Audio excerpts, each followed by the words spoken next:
आगे मत जाओ, आगे मत जाओ, आगे मत जाओ, आगे मत जाओ, रुको रुको रुको। Patel sir, sir good evening.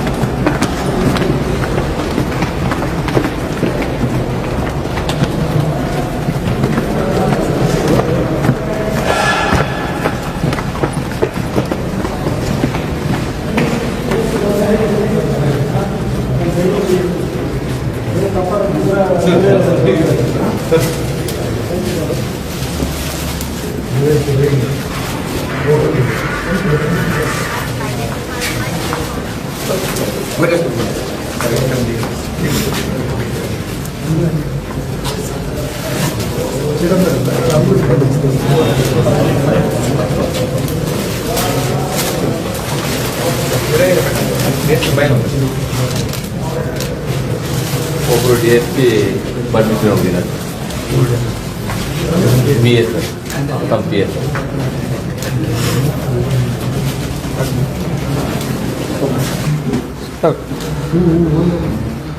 Sir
thank you so much. So ನಾನು ರಾಮರಾಜನ್, ಇದಕ್ಕೆ ಹಿಂದೆ ಈಗ SP ಕೊಡೋದಾಗಿದ್ದೆ. ನಿನ್ನೆ ವರ್ಗಾವಣೆ ಲಿಸ್ಟಲ್ಲಿ ನಮಗೊಂದು ದೊಡ್ಡ ಜವಾಬ್ದಾರಿಯನ್ನು ಕೊಟ್ಟಿದ್ದಾರೆ. ಬೆಳಗಾಂ ಜಿಲ್ಲೆಗೆ ಒಂದು ಈ ಕರ್ನಾಟಕದಲ್ಲಿ one of the prestigious district ಅಂತ ಒಂದು ಜಿಲ್ಲೆಯಲ್ಲಿ ನಮ್ಮ ಇಲಾಖೆಯಿಂದ ಮತ್ತು ಈ ಗೌರ್ಮೆಂಟ್ ಅವರು ಕೂಡ ನಮಗೆ ಒಂದು ದೊಡ್ಡ ಜವಾಬ್ದಾರಿಯನ್ನು ಕೊಟ್ಟಿದ್ದಾರೆ. ಇದು ಒಂದು ದೊಡ್ಡ ಜವಾಬ್ದಾರಿ, ಬಿಗ್ಗೆಸ್ಟ್ ಡಿಸ್ಟ್ರಿಕ್ಟ್, ಭಾಳಷ್ಟು ಚಾಲೆಂಜಸ್ ಇರುತ್ತದೆ. ಸೊ ಫಸ್ಟ್ ಆಫ್ ಆಲ್ ನಾನು ಕರ್ನಾಟಕಕ್ಕೆ ಬರುವಾಗ 2018 ಟ್ರೈನಿಂಗಲ್ಲಿ ಇರುವಾಗ ನಾನು ಫಸ್ಟ್ ಬೆಳಗಾಂಗೆ ಬಂದೆ. ಯೂನಿಫಾರ್ಮ್ ಹಾಕ್ಕೊಂಡು ನಾವು ಕರ್ನಾಟಕದ ಎಂಟ್ರಿ ಆಗಿರೋದು ಫಸ್ಟ್. ಟ್ರೈನಿಂಗ್ ಸಂದರ್ಭದಲ್ಲಿ ನಾವು ಬೆಳಗಾಮಲ್ಲಿ ಬಂದಿದ್ದೀವಿ, ಒಂದು 5 ದಿವಸ ಅವಾಗಿದ್ದೆ. ಸೊ ಅದಾದಮೇಲೆ ಹುಬ್ಳಿ ಧಾರವಾಡಲ್ಲಿ ಸ್ವಲ್ಪ 1 ವರ್ಷ ಕೆಲಸ ಮಾಡಿದೆ DCP ಲಾಂಡರ್ ಆಗಿ. ಸೊ ಸ್ವಲ್ಪ ಏರಿಯಾ ಪರಿಚಯ ಇದೆ ಮತ್ತು ಸೂಪರ್ಫಿಷಿಯಲಿ ಸ್ವಲ್ಪ ಏರಿಯಾ ಇದೆಲ್ಲ ಪರಿಚಯ ಇದೆ. ವರ್ಕ್ ಕಲ್ಚರ್ ಸ್ವಲ್ಪ ಪರಿಚಯ ಇದೆ. ಈಗ ನಮ್ಮ ಜೊತೆಗಿರೋ ಅಡಿಷನಲ್ SP ಅವರು, DSP ಅವರು ಕೂಡ ಪರಿಚಯ ಇದ್ದಾರೆ. ಇದಕ್ಕೆ ಹಿಂದೆ ಜೊತೆಗೆ ಕೆಲಸ ಮಾಡಿದ್ದೀವಿ. ಅಸ್ ಅ ಟೀಮ್ ಎಲ್ಲರಿಗೂ ಒಂದು ಒಳ್ಳೆಯ ಕೆಲಸ ಮಾಡಬೇಕು. ಸೊ ನಮ್ಮ ಉದ್ದೇಶ ಏನಂದ್ರೆ, ಬೆಳಗಾವಿ ಜಿಲ್ಲೆಯಲ್ಲಿ ಫಸ್ಟ್ ಆಫ್ ಆಲ್ ನಾವು ಜನರ ಜೊತೆ ಮಾತಾಡ್ತೀವಿ. ಪ್ರತಿ ಲೋಕಲ್ ಸ್ಟೇಷನ್ಗಳಿಗೆ ಬಂದು ಭೇಟಿ ಕೊಟ್ಟು ಅಲ್ಲಿ ಒಂದು ಸ್ಟೇಷನ್ಗಳಲ್ಲಿ ಒಂದು ತಾಲೂಕಲ್ಲಿ ಪ್ರತ್ಯೇಕ ಸಮಸ್ಯೆಗಳಿರ್ತದೆ. ಫಸ್ಟ್ ಜನರ ಕಡೆಯಿಂದ ಅವ್ರಿಗೆ ಏನು ಸಮಸ್ಯೆ ಇಲ್ಲ ಅಂದರೆ ಫಸ್ಟ್ ತಿಳ್ಕೊಂಡು ಅದಕ್ಕೆ ತಕ್ಕಂಗೆ ನಾವು ಕ್ರಮ ಕೈಗೊಳ್ತೀವಿ. ನಮ್ಮ ಪ್ರಯಾರಿಟಿ ಅದಾದ್ಮೇಲೆ ಸೆಟ್ ಮಾಡ್ತೀವಿ. ಸೆಕೆಂಡ್, ನಮ್ಮ ಉದ್ದೇಶ ಏನಂದ್ರೆ, ಇಲ್ಲಿ ಒಂದು ಜಿಲ್ಲಾ ವರಿಷ್ಠಾಧಿಕಾರಿಯಾಗಿ ಯಾರೇ ಒಬ್ಬರು ಅವ್ರಿಗೆ ಬ್ಯಾಕ್ಗ್ರೌಂಡ್ ಇತ್ತು ಇಲ್ಲ ಪ್ರೆಫರೆನ್ಸ್ ಯಾವುದು ಬೇಕಾಗಲ್ಲ, ನಮ್ಮ ಆಫೀಸಕ್ಕೆ ಯಾರು ಬೇಕಾದ್ರೆ ಬರಬಾರ್ದು. ನಾನು ಇದಕ್ಕೆ ಹಿಂದೆ ನಾವು ಕೆಲಸ ಮಾಡೋ ಸಂದರ್ಭದಲ್ಲಿ ಕೂಡ ಯಾರು ರೆಫರೆನ್ಸ್ ಬೇಕಾಗಲ್ಲ, ಆಫೀಸರ್ ಪರಿಚಯ ಇದ್ದಾರೆ, ಯಾರು ರೆಫರೆನ್ಸ್ ಇಲ್ಲದೆ ನಮ್ಮ ಆಫೀಸಕ್ಕೆ ಸೀದಾ ಬರಬಾರ್ದು. ನಿಮಗೊಂದು ಅನ್ಯಾಯ ಆಗಿದೆ ಅಂದ್ರೆ ಈ ಸಂದರ್ಭದಲ್ಲಿ ನ್ಯಾಯ ಕೊಡಬೇಕಂದ್ರೆ ಒಂದು ಉದ್ದೇಶದಿಂದ ನಾನು ಕೆಲಸ ಮಾಡ್ತಾ ಇದ್ದೀನಿ. ನಮ್ಮ ಆಫೀಸರ್ಸ್ ಅನ್ನು ಕೂಡ ಅದೇ ರೀತಿಯಲ್ಲಿ ನಾವು ಕೆಲಸ ಮಾಡಿಸ್ತೀವಿ.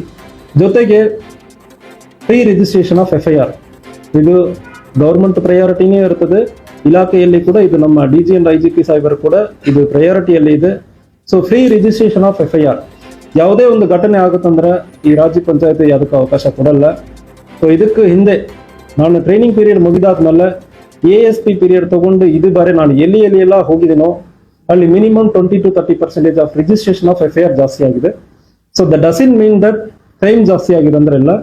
ಸೊ ಯಾವುದೇ ಕಾರಣಕ್ಕೂ ಕೂಡ ನಾವು FIR ಮಾಡದೆ ಸ್ಟೇಷನ್ಗೆ ಕರ್ಕೊಂಡು ಬರೋದು, ಎದುರಿಸೋದು, ರಾಜ್ಯ ಪಂಚಾಯತ್ ಮಾಡೋದು ಯಾವುದೇ ಒಂದು ಆಗುತ್ತಂದ್ರೆ ಅದು ಕಾನೂನು ರೀತಿಯಲ್ಲಿ ಆಗಬೇಕು. ರೂಲ್ ಆಫ್ ಲಾ ಎಸ್ಟಾಬ್ಲಿಷ್ ಆಗಬೇಕಂದ್ರೆ ನಮ್ಮ ತಲೆಯಲ್ಲಿ ಇದೆ. ಫಿಯರ್ ಆಫ್ ಪೊಲೀಸ್ ಅಂದ್ರೆ ನಾವು ಹೇಳ್ತೀವಿ, ಒಂದು ಪೊಲೀಸರ ನೋಡಿ ಯಾರಿಗೂ ಭಯ ಇರಬಾರದು. ಕಾನೂನು ಇದೆ, ಕಾನೂನು ರೀತಿಯಲ್ಲಿ ಕ್ರಮ ಕೈಗೊಳ್ತಾರೆ ಅಂತ ಜನರಿಗೆ ಭಯ ಇರಬೇಕು. ಯಾವುದೇ ಒಂದು ತಪ್ಪು ಮಾಡ್ತಾರೆ ಅಂದ್ರೆ ಪೊಲೀಸ್ ಇದ್ದಾರೆ ಅಂದ್ರೆ ಅವ್ರಿಗೆ ಭಯ ಇಲ್ಲ, ಕಾನೂನು ಇದೆ ಅಂದ್ರೆ ಅವ್ರಿಗೆ ಭಯ ಇರಬೇಕು. So I am dead against extra judicial things ಮತ್ತು ಟಾರ್ಚರ್ ಮಾಡುವುದು ಅಂತ ವಿಚಾರಕ್ಕಿಂತ ರೂಲ್ ಆಫ್ ಲಾ ನಲ್ಲಿ ನಾವು ಕ್ರಮ ಕೈಗೊಳ್ತೀವಿ. ಇದಕ್ಕೆ ಹಿಂದೆ ನಾವು ಕೆಲಸ ಮಾಡಿರೋ ಸಂದರ್ಭದಲ್ಲಿ ಕೊಡಗು ಜಿಲ್ಲೆಯಲ್ಲಿ ಫಸ್ಟ್ ಡೆತ್ ಸೆಂಟೆನ್ಸ್ ಈ ತಿಂಗಳಲ್ಲಿ ಒಂದು ಸಿಕ್ಕಿದೆ. 2025 ಮಾರ್ಚ್ ತಿಂಗಳಲ್ಲಿ ಆಗಿರುವ ಕೇಸಲ್ಲಿ ಡಿಸೆಂಬರ್ ತಿಂಗಳಲ್ಲಿ ಡೆತ್ ಸೆಂಟೆನ್ಸ್ ಅನ್ನು ನಾನು ತಗೊಂಡಿದ್ದೀನಿ. ಸೊ ನಮ್ಮ ಆಫೀಸರ್ಸ್ ಸೂಚನೆಗಳನ್ನು ಇನ್ವೆಸ್ಟಿಗೇಷನ್ ಅಲ್ಲಿ ಕಾನ್ಸಂಟ್ರೇಟ್ ಮಾಡಿ ಜನರಿಗೆ ಕಾನೂನು ರೀತಿಯಲ್ಲಿ ಅವ್ರಿಗೆ ಭಯ ಇರಬೇಕು. ಇಂತಹ ಒಂದು ಶಿಕ್ಷೆ ಇದೆ ಅಂದ್ರೆ ಅದು ಶಿಕ್ಷೆ ಆಗಬೇಕು. ಒಂದು ಘಟನೆ ಆದ್ಮೇಲೆ ಅದು ಶಿಕ್ಷೆ ಆಗಬೇಕು. ಇಲ್ಲಾಂದ್ರೆ ಕಾನೂನಿಗೆ ಬೆಲೆ ಇರಲ್ಲ, ಪೊಲೀಸರಿಗೆ ಬೆಲೆ ಇರಲ್ಲ. So rule of law will be established. ಇದು ನಮ್ಮ ಉದ್ದೇಶ ಇರ್ತದೆ. ಈಗ ಬೆಳಗಾವಿ ದೊಡ್ಡ district, Karnataka, Maharashtra, Goa 3 States connectivity ಬರ್ತವೆ. ಬಾರ್ಡರ್ ಇದೆ, 3 ಸ್ಟೇಟ್ ಬಾರ್ಡರ್ ಕನೆಕ್ಟಿವಿಟಿ ಆಗ್ತದೆ. 15 ತಾಲೂಕು ಅದಾವೆ. ಒಂದು ಬೆಳಗಾವಿ ತಾಲೂಕು ಬಿಟ್ಟರೆ ಉಳಿದ 14 ತಾಲೂಕೆಲ್ಲ ನಿಮ್ಮ ಅಂಡರದಲ್ಲೇ ಬರ್ತವೆ. ಹೀಗಾಗಿ ಬಿಗ್ ಡಿಸ್ಟಿಕ್, ಬಿಗ್ ಚಾಲೆಂಜ್. ಯಾವ ರೀತಿ ಏನಾದರೂ ತಿಳ್ಕೊಂಡಿದ್ದೀರಾ ಅಂತ ಬೆಳಗಾವಿ ಜಿಲ್ಲೆ? ಸೊ ಸೂಪರ್ಫಿಷಿಯಲಿ ನಮಗೆ ಗೊತ್ತಿರ್ತದೆ. So policing is same, law is same. So ಇಷ್ಟು ದೊಡ್ಡ ಜಿಲ್ಲೆ ಇದೆ ಅಂದ್ರೆ ಕೂಡ ನಮಗೆ ಅಷ್ಟು ಸಹಕಾರ ನೀಡುವುದಕ್ಕೆ ನಮಗೆ ಆಫೀಸರ್ಸ್ ಅಷ್ಟೊಂದು ಸಹಕಾರ ನೀಡ್ತಾರೆ. ಅಡಿಷನಲ್ SP ಇರ್ತಾರೆ, 5 DSP, ಒಂದು ಸೆನ್ DSP ಇದ್ದಾರೆ, 6 DSP ಇರ್ತಾರೆ. ಸೊ ಅಷ್ಟು ಪೊಲೀಸ್ ಸ್ಟೇಷನ್ಗಳು ಇರ್ತದೆ. So it is manageable. Law and order wise ನಮಗೆ ಬೇಕಾದಷ್ಟು ಫೋರ್ಸ್ ಇರ್ತದೆ. ಎಲ್ಲಿ ಒಂದು ಸಮಸ್ಯೆ ಆಗುತ್ತೆ ಅಂದ್ರೆ ನಾವು ಮೊಬಿಲೈಸ್ ಮಾಡೋದಕ್ಕೆ ಬೇಕಾದಷ್ಟು ಫೋರ್ಸ್ ಇರ್ತದೆ. ಸ್ಟ್ರಾಂಗ್ DR ಇರ್ತದೆ. ಸೊ ಮತ್ತು ಸಿಟಿ ಇರ್ತದೆ ನಮಗೆ ಇಮಿಡಿಯೇಟ್ಲಿ ಸಹಕಾರ ಮಾಡೋದಕ್ಕೆ. ಸೊ ಜಿಲ್ಲೆ ದೊಡ್ಡದಿದೆ ಅಂದ್ರೆ ಕೂಡ ಅದಕ್ಕೆ ತಕ್ಕಂಗೆ ನಮಗೆ ಪೊಲೀಸ್ ಫೋರ್ಸ್ ಕೂಡ ಇರ್ತದೆ. ಅದರಿಂದ ಇಟ್ ಇಸ್ ಮ್ಯಾನೇಜಬಲ್. ಇದಕ್ಕೆ ಹಿಂದೆನೆ ಮ್ಯಾನೇಜ್ ಮಾಡಿದರೆ ನಾವು ಮ್ಯಾನೇಜ್ ಮಾಡ್ತೀವಿ. ಬೆಳಗಾವಿಯಲ್ಲಿ ಅತಿ ಹೆಚ್ಚು ಈ ಅಪಘಾತಗಳಿಂದ ಡೆತ್ ಆಗ್ತಾ ಇದಾರಲ್ಲ, ಸೊ ಈ ಹಿಂದಿನ SP ಅವರು ಕೂಡ ಅದ್ರ ಬಗ್ಗೆ ಬೇಜಾರು ವ್ಯಕ್ತಪಡಿಸಿದ್ರು. ನಿಮ್ ಸಿಬ್ಬಂದಿಗಳು ಎಷ್ಟೇ ಪ್ರಯತ್ನ ಮಾಡಿದ್ರು ಎಲ್ಲೋ ಒಂದ್ ಕಡೆ ಅದು ರೇಷೋ ಇದೆಲ್ಲ ಕಡಿಮೆ ಆಗ್ತದೆ. ರೋಡ್ ಆಕ್ಸಿಡೆಂಟ್ ಬಗ್ಗೆ ಹೇಳ್ತಾ ಇದ್ದಾರೆ. So it is a collective responsibility. ಒಂದು ಉದಾಹರಣೆ ಕೇಳಬೇಕಾದ್ರೆ, ಸೊ ಒಂದು ಜಿಲ್ಲೆಯಲ್ಲಿ ರೋಡ್ ತುಂಬಾ ಸರಿ ಇಲ್ಲ. ಹೋದ ವರ್ಷ 100 ಆಕ್ಸಿಡೆಂಟ್ ಆಯ್ತು. ಎಲ್ಲಿ ರೋಡ್ ತುಂಬಾ ಸರಿ ಇಲ್ಲವೋ ಆ ಏರಿಯಾನಲ್ಲಿ ನೋಡುವ ಸಂದರ್ಭದಲ್ಲಿ ವೆಹಿಕಲ್ ಮೂವ್ಮೆಂಟ್ ತುಂಬಾ ಸ್ಲೋ ಆಗಿ ಹೋಗಿದೆ. ನೆಕ್ಸ್ಟ್ ವರ್ಷ 60 ಆಗಿದೆ.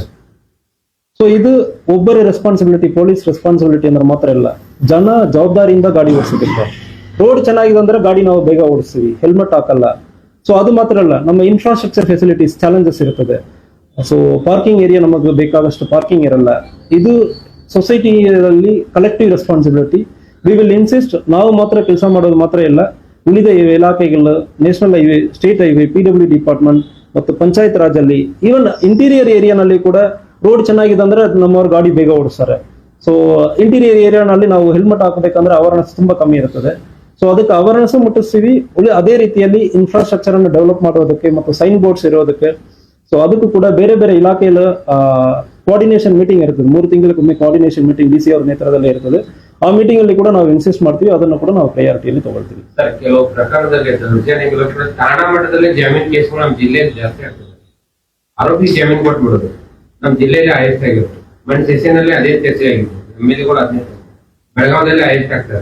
ಅದ್ರ ಬಗ್ಗೆ ಏನಾರ ಈಗ ಬೇಲ್ ಬಗ್ಗೆ particularly court is also very stringent about it. It is a personal freedom ಅಂದ್ರೆ ಹೇಳ್ತಾ ಇದ್ದಾರೆ. ಸೊ ನಮ್ಮ ಪ್ರಯಾರಿಟಿ ಏನಂದ್ರೆ ಕೇಸಲ್ಲಿ ಇನ್ವೆಸ್ಟಿಗೇಷನ್ ಅನ್ನು ನಾವು DSP ಅಲ್ಲಿ ಸ್ಟಾರ್ಟ್ ಮಾಡಿ SP ನಾವು ಪರ್ಸನಲ್ ಆಗಿ ನಾವು ಸೂಚನೆಗಳು ಕೊಡ್ತೀವಿ. ಒಂದು ಕೇಸಲ್ಲಿ ಏನೇನು ಎವಿಡೆನ್ಸ್ ಕಲೆಕ್ಟ್ ಮಾಡಬೇಕು. ಮೋಸ್ಟ್ ಆಫ್ ದ ಟೈಮ್ ನಾವು ಓರಲ್ ಸ್ಟೇಟ್ಮೆಂಟ್ ಮೇಲ್ಗಡೆ ನಾವು ಎವಿಡೆನ್ಸ್ ಹೋಗ್ತೀವಿ. ಸೊ ಓರಲ್ ಸ್ಟೇಟ್ಮೆಂಟ್ ಆದ್ಮೇಲೆ ಒಂದು 5-6 ವರ್ಷ ಆದ್ಮೇಲೆ ಕೇಸ್ ಬರುವಾಗ ಆ ಓರಲ್ ಸ್ಟೇಟ್ಮೆಂಟ್ ಅನ್ನು ತಿರುಗಿ ಮಾತಾಡ್ತಾರೆ. ಸೊ ಈಗ ಮೆಟೀರಿಯಲ್ ಎವಿಡೆನ್ಸಸ್ ಮತ್ತು ಸೋಕೋ ಟೀಮ್ ಇರ್ತದೆ ಜಿಲ್ಲೆಯಲ್ಲಿ, ಪ್ರತಿ ಜಿಲ್ಲೆಯಲ್ಲಿ ಸೋಕೋ ಟೀಮ್ ಇರ್ತದೆ. ಸೊ ಮ್ಯಾಕ್ಸಿಮಮ್ ನಾವು ಮೆಟೀರಿಯಲ್ ಎವಿಡೆನ್ಸ್ ಮೂಲಕ ನಾವು ಕೇಸನ್ನು ನಾವು ಕನ್ವಿಕ್ಷನ್ಗೆ ತಗೊಂಡು ಹೋಗೋದಕ್ಕೆ ಪ್ರಯತ್ನ ಮಾಡ್ತೀವಿ. ಸರಿ, ನಾಳೆ ಸವದತ್ತಿಯಲ್ಲಿ ಜಾತ್ರೆ ಸ್ಟಾರ್ಟ್ ಆಗ್ತದೆ. ನಾಡಿದಿಂದ 1.5 ತಿಂಗಳು ಲಕ್ಷಾಂತರ ಭಕ್ತರು ಸೇರ್ತಾರೆ. ಅಕ್ರಮ ಮದ್ಯ ಮಾರಾಟ ಜೋರಾಗಿ ನಡೀತಾ ಇದೆ ಸರ್. ಮತ್ತೆ ಪ್ರತಿ ಬಾರಿ ಹೇಳ್ತಾರೆ ಹಿಂಗ್ ತಡೆಗಟ್ಟುವಂತವ್ರೆ ಆದೇಶ ಕಾಗದ ಸೀಮಿತ ಆಗಿದೆ. ನೀವೇನಾದ್ರು ಅದಕ್ಕೆ ವಿಶೇಷ ಮಾಡ್ತೀರಾ? ಬಹುತೇಕ ಅಲ್ಲಿ ಇರುವಂತ ಎಲ್ಲ ಅಂಗಡಿಯಲ್ಲಿ ಮಾಡ್ತಾರೆ. ಅಲ್ಲಿ ಪೊಲೀಸರು ಇರುವುದು, ಜೊತೆಗೆ ಅಲ್ಲಿ ಅಬಕಾರಿ ಯಾರ ಭಯನೂ ಇಲ್ಲ ಸರ್ ಅವರಿಗೆ. ಇಲ್ಲ, ಇದ್ರ ಬಗ್ಗೆ ನೀವು ಮಾಹಿತಿ ಕೊಟ್ಟಿದ್ದೀರಿ. We work on it, raid ಮಾಡ್ತೀವಿ, ಇದ್ರ ಬಗ್ಗೆ ತಡೆ ಕಟ್ತೀವಿ. ಎಲ್ಲ ವಾಟರ್ ಬಾಟಲ್ ಸೇಲ್ ಮಾಡ್ತೀವಿ. ಇಲ್ಲ, ಮಾಹಿತಿ ನೀವು ಈಗ ಕೊಟ್ಟಿದ್ದೀರಲ್ಲ, ವಿಲ್ ವರ್ಕ್ ಆನ್ ಇಟ್. ನಾವು ಪರ್ಸನಲ್ ಆಗಿ ನಾನು ಬರ್ತೀನಿ. ಸೊ ಫಸ್ಟ್ 2-3 ಡೇಸ್ ಇಲ್ಲಿ ಲೋಕಲಿ ಪರಿಚಯ ಮಾಡ್ಕೊಂಡು ಏರಿಯಾ ವಿಸಿಟ್ ಮಾಡಿ ಆದ್ಮೇಲೆ ಫಾರ್ ಅಲ್ಲಿ ಬರ್ತೀನಿ. Stringent action will be taken. So ಯಾವುದೇ ಇರುತ್ತಂದ್ರೆ, ಸೊ ಮೀಡಿಯಾ ಅವ್ರಿಗೆ ಒಂದು small request. So you have full freedom to criticise us. ನಮ್ಮ ಕೆಲಸ ಸರಿಯಾಗಿ ಮಾಡಿಲ್ಲ ಅಂದ್ರೆ 100% ಯು ಹ್ಯಾವ್ ಟು ರೈಟ್. ನೀವು ಸರಿಯಾಗಿ ಮಾಡ್ತಾ ಇಲ್ಲ, ಪೊಲೀಸ್ ಇಲಾಖೆ ಏನ್ ಮಾಡ್ತಾ ಇದ್ದಾರೆ ಅಂದ್ರೆ ಪ್ರಶ್ನೆ ಮಾಡಿ, ನಮ್ಮನ್ನು ಪ್ರಶ್ನೆ ಮಾಡಿ. ಸೊ ಪ್ರೆಸ್ ಅಲ್ಲಿ ಒಂದು ಬಹಳಷ್ಟು ದೊಡ್ಡ ರೆಸ್ಪಾನ್ಸಿಬಿಲಿಟಿ ಇರುತ್ತದೆ. ಸೊ ನಾನು ಹಿಂದೆ ಇರುವ ಜಿಲ್ಲೆಯಲ್ಲಿ ಕೂಡ ಒಂದು ಪ್ರೆಸ್ ಗ್ರೂಪ್ ಅಂದ್ರೆ ಮಾಡ್ಕೊಂಡಿದೆ. ಸೊ ಕ್ರಿಟಿಸೈಸ್ ಮಾಡ್ತಾ ಇದ್ದಾರೆ, ಇಲ್ಲಿ ಕೆಲಸ ಆಗ್ತಾ ಇಲ್ಲ ಅಂದ್ರೆ ಹೇಳ್ತಾ ಇದ್ರು. ಆ criticism improve the policing. So ಯಾವಾಗ ಒಳ್ಳೆ ಕೆಲಸ ಆಗ್ತದೋ ಆ ರೀತಿಯಲ್ಲಿ ಅವಾಗ್ಲೂ ಚೆನ್ನಾಗಿ ಬರೀತಾ ಇದ್ರು. So will B giving all the information flow ನಮ್ಮ DPO ಲಿಂದ ನಿಮಗೆ ಬರ್ತದೆ. ನೀವು ಯಾವುದೇ ಪೊಲೀಸ್ ಸ್ಟೇಷನ್ಗೆ ಮಾತಾಡಬೇಕು, ಕರೀಬೇಕಂದ್ರೆ ಯಾವುದೋ ಸಮಸ್ಯೆ ಇರಲ್ಲ. ಎನಿ ಇನ್ಫಾರ್ಮೇಶನ್ ನಮ್ಮ ಆಫೀಸ್ಲಿಂದ ನಾವೇ ನಿಮಗೆ ಕೊಡ್ತೀವಿ. ಪ್ರೆಸ್ ಗ್ರೂಪ್ಲಿಂದ ಅಫಿಷಿಯಲಿ ಪ್ರೆಸ್ ರಿಲೀಸ್ ಮಾಡ್ತಾ ಇದೀವಿ. ಈಗಲೂ if you want to know about it, media group ಇನ್ನೂ ಇದೆ. ನಾನು ಲಾಸ್ಟ್ ಕಳೆದ ಎಲ್ಲಿ ಕೆಲಸ ಮಾಡಿದಾನ ಆ ಜಿಲ್ಲೆಯಲ್ಲಿ ಇನ್ನೂ ಕೂಡ ಅವ್ರಿಗೆ ಮಾಹಿತಿ ಕೊಡ್ತಾ ಇರ್ತೀನಿ. ಸೊ ಮಾಹಿತಿಗೆ ತಪ್ಪು ಮಾಹಿತಿ ಹೋಗೋದಕ್ಕಿಂತ ಅಫಿಷಿಯಲಿ ಎನಿ ಇನ್ಫಾರ್ಮೇಶನ್ ಅಫಿಷಿಯಲಿ ನಮಗೆ ಬರ್ತದೆ. So will be communicating all the informations. ಯಾವುದೇ ಸಮಸ್ಯೆ ಇರುತ್ತೆ ಅಂದ್ರೆ ನಮಗೆ ಮಾತಾಡಬಹುದು. So you have all the freedom to criticise us. ಈಗ ಇವತ್ತು ಅಧಿಕಾರ ಸ್ವೀಕಾರ ಮಾಡಿದ್ದೀರಾ, ಬೆಳಗಾವಿ ಜಿಲ್ಲೆಯ ಜನತೆ, ನೀವು ವ್ಯಾಪ್ತಿಯಲ್ಲಿ ಬರುವಂತಹ ಜನರಿಗೆ, ಸಾರ್ವಜನಿಕರಿಗೆ ಅವೇನು ಹೇಳಿ? ಸಾರ್ವಜನಿಕರಿಗೆ ಒಂದು ನೀವು ಪ್ರಶ್ನೆ ಮಾಡಬೇಕು. ಯಾರು ತಪ್ಪು ಮಾಡ್ತಾರಂದ್ರೂ ನಿಮಗೂ ಒಂದು ಅನ್ಯಾಯ ಮಾಡುವ ಸಂದರ್ಭದಲ್ಲಿ ನೀವು ಖಂಡಿತವಾಗಿ ಪೊಲೀಸ್ ಸ್ಟೇಷನ್ಗೆ ಬರಬೇಕು. ಒಂದು ವೇಳೆ ಪೊಲೀಸ್ ಸ್ಟೇಷನ್ ಅಲ್ಲಿ ಕೆಲಸ ಆಗಿಲ್ಲ ಅಂದ್ರೆ ದಯವಿಟ್ಟು ನಮ್ಮ ಕಡೆ ಬರಬಾರದು. ನಾವು 100% ಕ್ರಮ ಕೈಗೊಳ್ತೀವಿ. ಸೊ ನಮ್ಮ ಆಫೀಸಲ್ಲಿ ನಿಮಗೆ ನ್ಯಾಯ ಸಿಗ್ತದಂದ್ರೆ ಅದು ಒಂದು ಐ ಕ್ಯಾನ್ ಅಶ್ಯೂರ್ ಯು.